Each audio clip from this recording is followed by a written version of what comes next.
ಬೆಂಗಳೂರಿನಲ್ಲಿ ಅಕ್ರಮವಾಗಿ ನಾಯಿ ಮಾಂಸ ಮಾರಾಟ ಮಾಡ್ತಾ ಇದ್ದಾರೆ ಅನ್ನೋ ಆರೋಪಕ್ಕೆ ಸಂಬಂಧಪಟ್ಟಂತೆ ಸರ್ಕಾರದ ಕೈ ಸೇರಿದೆ ಮಾಂಸದ ರಿಪೋರ್ಟ್.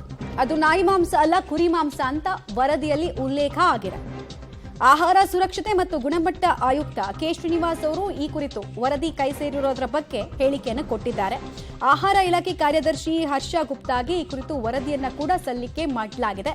ಬೆಂಗಳೂರಿನಲ್ಲಿ ಕೋಲಾಹಲವನ್ನೇ ಎಬ್ಬಿಸಿದಂತಹ ಹಾಗೂ ಮಾಂಸ ಪ್ರಿಯರು ಬೆಚ್ಚಿ ಬೀಳುವಂತಹ ಸುದ್ದಿ ವಿಚಾರದಲ್ಲಿ ಈಗ ಒಂದು ಕ್ಲಾರಿಟಿಯನ್ನ ಸರ್ಕಾರ ಈ ಮೂಲಕ ಕೊಡ್ತಾ ಇದೆ. ಸ್ಯಾಂಪಲ್ಗಳನ್ನ ಕಲೆಕ್ಟ್ ಮಾಡಲಾಗಿತ್ತು. ಕಲೆಕ್ಟ್ ಮಾಡಿದಂತಹ ಸ್ಯಾಂಪಲ್ ಮೀಟ್ ಯಾವ ಪ್ರಾಣಿಯದ್ದು ಅಂತ ನೋಡಿದಾಗ, ಪರಿಶೀಲನೆಗೆ ಒಳಪಡಿಸಿದಾಗ ಆ ಮೀಟು ಕುರಿ ಮಾಂಸದ್ದೇ ಅಂತ ವರದಿ ಬಂದಿದೆ ಅನ್ನೋದನ್ನ ಹೇಳ್ತಾ ಇದ್ದಾರೆ. ಬಟ್ ಅದಕ್ಕೆ ಸಂಬಂಧಪಟ್ಟಂತೆ ಕ್ವಾಲಿಟಿ ಇಶ್ಯೂಸ್ ಇತ್ತು ಅಂತ ಅವತ್ತು ಅಧಿಕಾರಿಗಳು ಹೇಳಿದ್ರು. ಆ ಕ್ವಾಲಿಟಿ ಇಶ್ಯೂಸ್ ರಿಸಾಲ್ವ್ ಆಗಿದೆಯಾ ಅನ್ನೋದು ಕೂಡ ಕುತೂಹಲ. ಅದ್ರ ಬಗ್ಗೆ ರಿಪೋರ್ಟ್ನಲ್ಲಿ ಏನಾದರೂ ಉಲ್ಲೇಖ ಮಾಡಿದಾರಾ ಅಥವಾ ಬರೀ ಇದು ಯಾವ ಮಾಂಸ ಅಂತ ಮಾತ್ರ ಸ್ಯಾಂಪಲ್ಗಳನ್ನು ಕಳಿಸ್ಕೊಟ್ಟಿದ್ರಾ ಅನ್ನೋದು ಕುತೂಹಲ. ದಿನಾಂಕ 26/7/24 ನಮಗೆ ಸಂಗೊಳ್ಳಿ ರಾಯಣ್ಣ ರೈಲ್ವೆ ಸ್ಟೇಷನಲ್ಲಿ ಸುಮಾರು 84 ಬಾಕ್ಸಲ್ಲಿ ರಾಜಸ್ಥಾನದಿಂದ ಮಾಂಸ ಬಂದಿತ್ತು. ಆ ಮಾಂಸದ ಬಗ್ಗೆ ಸಂಶಯ ವ್ಯಕ್ತಪಡಿಸಿ ಅಲ್ಲಿ ಮಾಧ್ಯಮದವರು ಮತ್ತು ಜನಗಳು ಸೇರಿದಾಗ ನಮ್ಮ FSOಗಳು ಹೋಗಲ್ಲಿ ಆ ಸ್ಯಾಂಪಲ್ಸನ್ನು ತೆಗೆದಿದ್ರು. ಆ ಸ್ಯಾಂಪಲ್ಸ್ನ ನಾವು national meet research institute Hyderabad ಇಲ್ಲಿಗೆ ಕಳಿಸ್ಕೊಟ್ಟು ಅವರು ಒಂದು ರಿಪೋರ್ಟನ್ನು ಇವತ್ತು ಕೊಟ್ಟಿದ್ದಾರೆ. ಆ ರಿಪೋರ್ಟ್ ಪ್ರಕಾರ ಇದು ಟೆಸ್ಟ್ ಯಾವ ರೀತಿ ಮಾಡ್ತಾರೆ ಅಂದರೆ molecular biomarker analysis DNA based on NMRI ಅವ್ರದ್ದು ಒಂದು ಸ್ಟ್ಯಾಂಡರ್ಡ್ಸ್ ಇದೆ.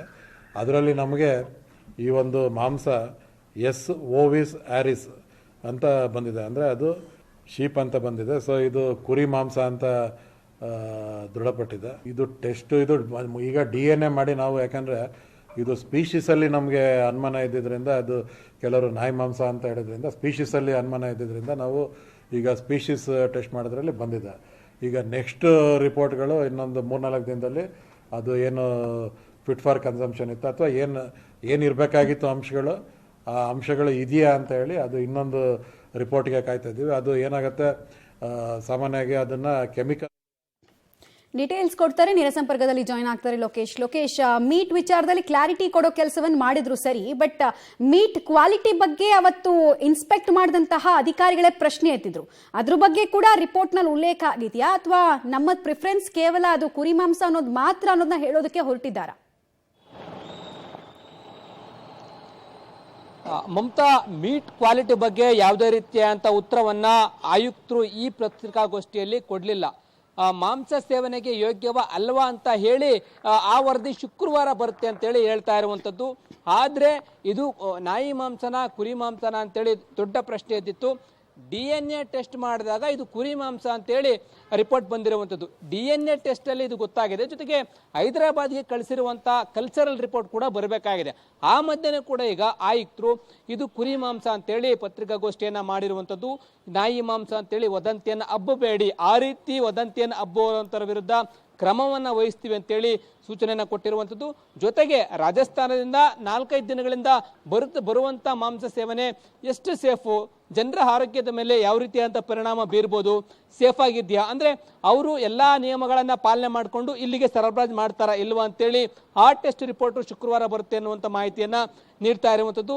ಸದ್ಯಕ್ಕೆ ಓವರ್ಸೀಸ್ ಶೀಪ್ ಅಂತ ಹೇಳಿ ಈ ಒಂದು DNA ಟೆಸ್ಟಲ್ಲಿ ಬಂದಿರೋದ್ರಿಂದ ಇದು ಕುರಿ ಮಾಂಸ ಅಂತ ಹೇಳಿ ಆಯುಕ್ತರು ಹೇಳ್ತಾ ಇದ್ದಾರೆ. ಮಮತಾ, ಆಲ್ ರೈಟ್, ಧನ್ಯವಾದ ಲೋಕೇಶ್. ನಮ್ಮೆಲ್ಲ ಮಾಹಿತಿಗಾಗಿ. ಕುರಿ ಮಾಂಸ ಅನ್ನೋದ್ರ ಕ್ಲಾರಿಟಿ ಕೊಟ್ಟರು, ಬಟ್ ಈ ಮಾಂಸ ಕಳಪೆ ಗುಣಮಟ್ಟದ ಮಾಂಸನ ಆಮೇಲೆ ಸೇವನೆಗೆ ಯೋಗ್ಯ ಇದೆಯಾ ಇಲ್ವಾ ಅನ್ನೋದ್ರ ರಿಪೋರ್ಟ್ ಇನ್ನೂ ಕೂಡ ಬಂದಿಲ್ಲ. ಆ ರಿಪೋರ್ಟ್ ಶುಕ್ರವಾರದಷ್ಟೊತ್ತಿಗೆ ಬರುತ್ತೆ ಅನ್ನೋ ನಿರೀಕ್ಷೆ ಇದೆ. ಬಟ್ ಇವತ್ತಿನ ವರದಿಯಲ್ಲಿ ಇದು ನಾಯಿ ಮಾಂಸ ಅಲ್ಲ, ಕುರಿ ಮಾಂಸ ಅನ್ನೋದ್ರ ಕ್ಲಾರಿಟಿಯನ್ನಷ್ಟೇ ಸುದ್ದಿಗೋಷ್ಠಿ ನಡೆಸಿದಂತಹ ಕೆ ಶ್ರೀನಿವಾಸ್ ಅವರು ಹೇಳಿಕೆಯನ್ನು ಕೊಟ್ಟಿದ್ದಾರೆ. ಮತ್ತು ಈ ರಿಪೋರ್ಟ್ ಅನ್ನೇ ನಾವು ಸರ್ಕಾರಕ್ಕೆ ಸಲ್ಲಿಕೆ ಮಾಡಿದ್ದೀವಿ ಅಂತ ಹೇಳಿದ್ದಾರೆ. ಸೊ ಮೀಟ್ ಕನ್ಫ್ಯೂಷನ್ಗೆ ಕ್ಲಾರಿಟಿ ಕೊಡೋ ಪ್ರಯತ್ನ ಆಗಿದೆ, ಬಟ್ ಅದರ ಕ್ವಾಲಿಟಿ ಬಗ್ಗೆ ಎದ್ದಿರುವ ಪ್ರಶ್ನೆಯಾಗಿ ಉಳಿದಿದೆ.